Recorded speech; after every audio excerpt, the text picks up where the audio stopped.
Hi, I'm Carl Azus. Welcome back to a new week of our show. Our first report covers events from eastern and northern Ukraine.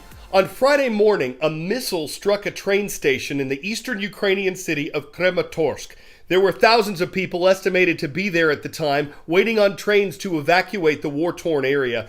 At least 57 were killed in the blast, and more than 100 were injured. Ukrainian officials blamed Russia for attacking civilians. They say Russian forces knew the area was filled with people and chose to deliberately and barbarically kill them. Russia says it did not conduct any artillery strikes in the city and that the type of missile involved was used only by Ukrainian forces.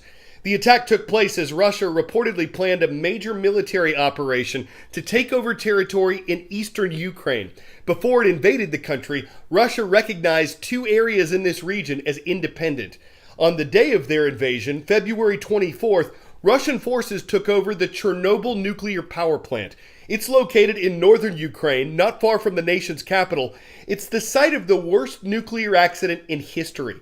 When Ukraine was still part of the Soviet Union in 1986, an explosion and partial meltdown here released harmful radiation into the atmosphere and the surrounding environment. Chernobyl was shut down and covered by a large dome in the years that followed, but radioactive material remains in the red forest that surrounds Chernobyl, and Russian troops there might have been exposed to dangerous levels of it. The radiation they tracked into the plant wasn't especially high. CNN's Fred Pleitgen went there. Simply getting to the Chernobyl exclusion zone is a treacherous journey.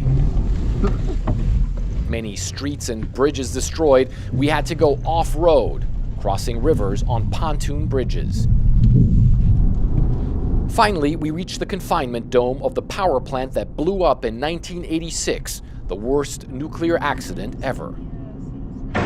Russian troops invaded this area on the very first day of their war against Ukraine and took Chernobyl without much of a fight. Now that the Russians have left, Ukraine's Interior Minister, Denis Monastyrsky, took us to Chernobyl, and what we found was troubling. The Russians imprisoned the security staff inside the plant's own bomb shelter, the Interior Minister told us. No natural light, no fresh air, no communications. While the plant's technical staff was allowed to keep working, the Ukrainians say Russian troops were lax with nuclear safety. And as we enter the area Russian troops stayed and worked in, suddenly the dosimeter's alarm goes off. Increased radiation levels.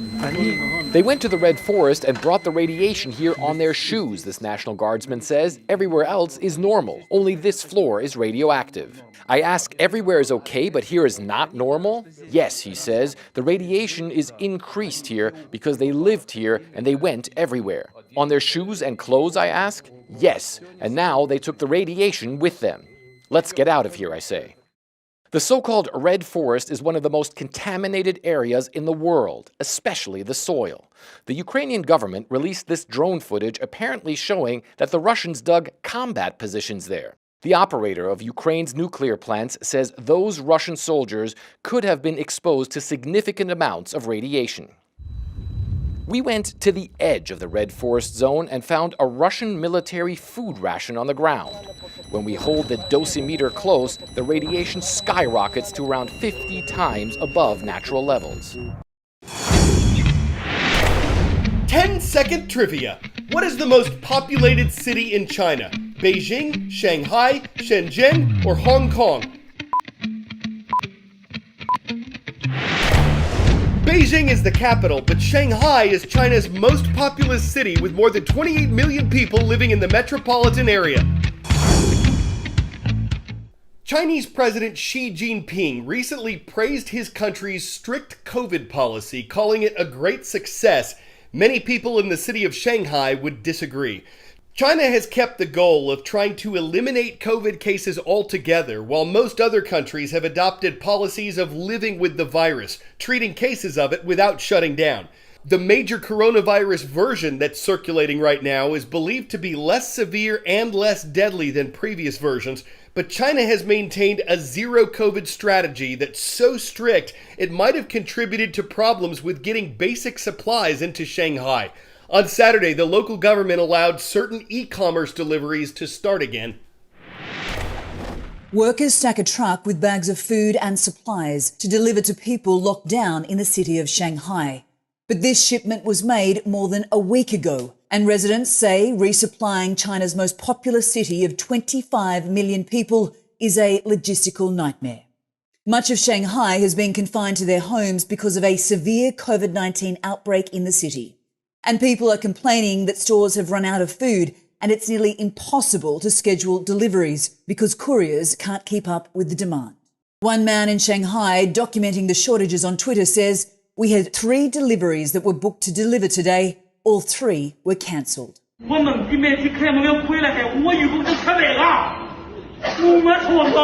Public anger over the restrictions is at a boiling point. On top of the difficulty in getting food, people have been outraged by a policy separating COVID-positive children from their parents, which was modified last week to allow infected parents to join them at isolation centres. Uninfected parents of children with special needs can now also accompany their children if they sign an agreement saying they understand the health risks, though the term special needs was not defined. On Saturday, the city's Vice Mayor Zhong Ming acknowledged that authorities had not met the public's expectations in their handling of the situation. And she also said the city may soon begin to ease restrictions in some areas where transmission rates are low enough.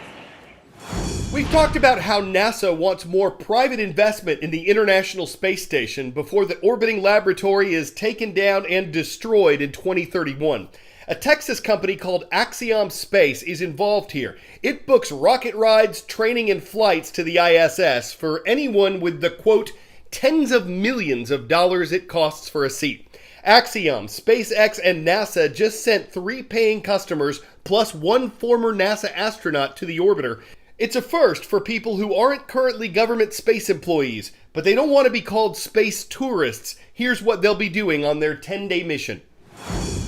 The crew of AX-1 successfully docked at the International Space Station Saturday morning following a 20-hour journey. Now, this was a first-of-its-kind mission. That's because all of the astronauts on board were private astronauts, and they were greeted once they boarded the International Space Station by the entire crew of Expedition 67, which included 3 NASA astronauts, a European astronaut, as well as 3 Russian cosmonauts. Larry Connors, the pilot of AX-1, had some words about the historic nature of this mission. Take a listen.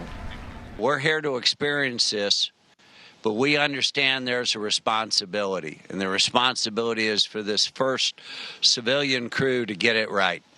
And that's what we're fully committed to with the support of everybody here at the ISS and on the ground. So it's going to be a busy week of research for us, and I'm sure it's going to fly by.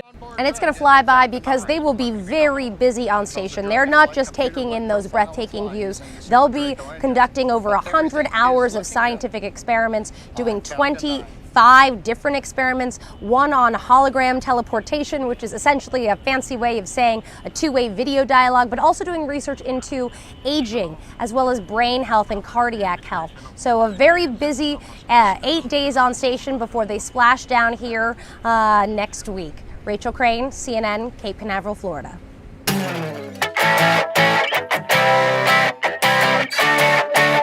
Things that are fun to find in a couch. A dime. Popcorn. Not a snake.